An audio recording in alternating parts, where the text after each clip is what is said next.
Okay. The hypocrite is rational in defense of his false position. The hysteric or hysterical individual fears the indefensibility of his false position and can no longer hide his fear. In that sense, hysteria is the hypocrite's fear of being found out. The so called hysterical fit is often nothing more than a forceful readjustment of the previous false order. It's a sobering thought that we can live a falsehood without knowing about it, like people call Emmanuel Christ, so falsely called, and Yahweh and Yehoshua and Yahshua and all the names you guys call him. We have to base our existence on something. If we exist so as to avoid nonsense, our basis for that will be false. Hypocrisy is required to maintain that bias. Hypocrisy can, of course, be systemized. So, do you see how they use religion with hypocrisy to systemize the beliefs of people? There is a supposed benefit in many of us getting together, many of us who are like minded in this respect. But if they made people so simple that they can't even learn the truth from a lie and don't know good from evil, that is the like minded people they're pulling together. Simple people.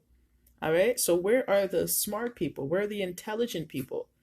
Where are I don't even want to say woke because the people who are woke are unconscious. There is a supposed benefit in many of us getting together, many of us who are like minded in this respect, simply because of the safety in numbers. So they get together because of safety in numbers. But with my God, 1,000 shall fall on my side and 10,000 at my right hand. So I don't need numbers. If we exist to exist and not to live, we have a continuous job on our hands, infiltrating the lives of others because we find our own lives repulsive. So what do? They find their lives repulsive, so they infiltrate other people's life. We literally live off others. What did the hypocrites do? They live off others. But what sort of life is that? Before we make a decision, we wonder what others will think, or will we bulldoze ahead with our plans, not realizing how much damage we do to those around us. It is a life that is lived in anticipation or in retrospect. Every move needs to be justified because we sense there must be something wrong somewhere within our intentions, expectations, so we justify even before being called upon it to do so.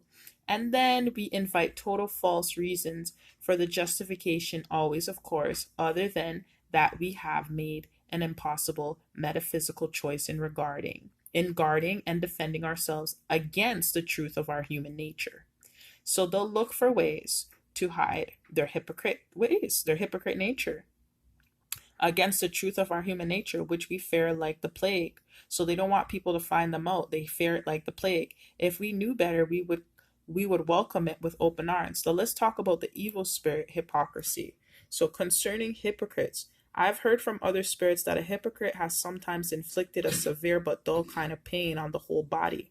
So this is what the spirit of hypocrite does to these people. Inflict, okay, such as corresponds to the pain of the porosity in man, which is very grievous, wherefore they cannot but be separated and be in separate hells, in which such an influx is impossible. Now, concerning the hypocrite, their existence, hypocritical genie, so it's an evil spirit, and hypocritical spirits. So it's called hypocritical genie and hypocritical spirits. The former operate into the right part of the teeth and the gums. So this is where the evil spirits are, and the jaw, even to one half of the head upwards, the later into the left part. The hypocrite now allowed to operate on the right from the being one of the genie, though he could be transformed to the left, but then he was as it were deprived of life, notwithstanding an infant, and then he was able to attract to his interests. However, among the very worst, and projected himself as serpents do from their skin or soft, and that too for many times in a threefold series, also rolled himself like a serpent, as they said who saw him. The aspect of hypocrite was shown to me to wit that they have no face, but an open throat, black within, and yawning exceedingly, with a few snow white teeth. They have no cheeks, but a granted but a quantity of hair depending like a on such mass of wool. This was shown me. There afterwards appeared the head of a serpent of a golden color, triangular in form, as in the case with certain species of serpents, that represented those who were drawn together around him. Okay. A hypocrite was remitted into an exterior state when he spoke as in the world, or after the manner of preachers, in the which state he did not acknowledge himself to be or to have been of such a quality as he was.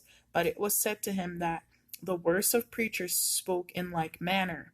Yeah, they suppose while preaching that their characters agree with their words.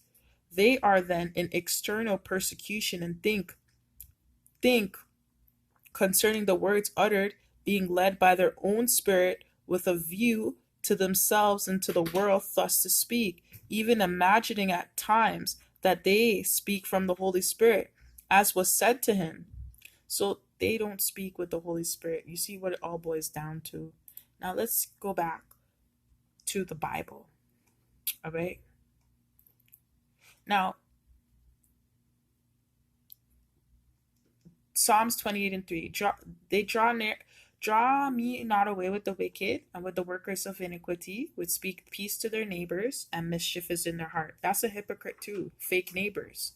Psalms 28 and 4. Give them according to their deeds and according to the wickedness of their evildoers. Give them after the work of their hands. Render to them their desert. Neighbors who set witchcraft for neighbors.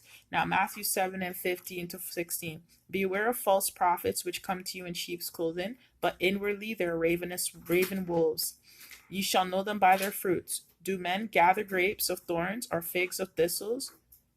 Okay, so are they bearing fruits of the Spirit? They have to be in the Spirit to bear fruits, right? They have not. They have none because they don't operate in the Spirit, so they don't bear no fruit. So these teachers who are teaching you in the flesh, they have no fruit. They bear no fruit because they're not teaching you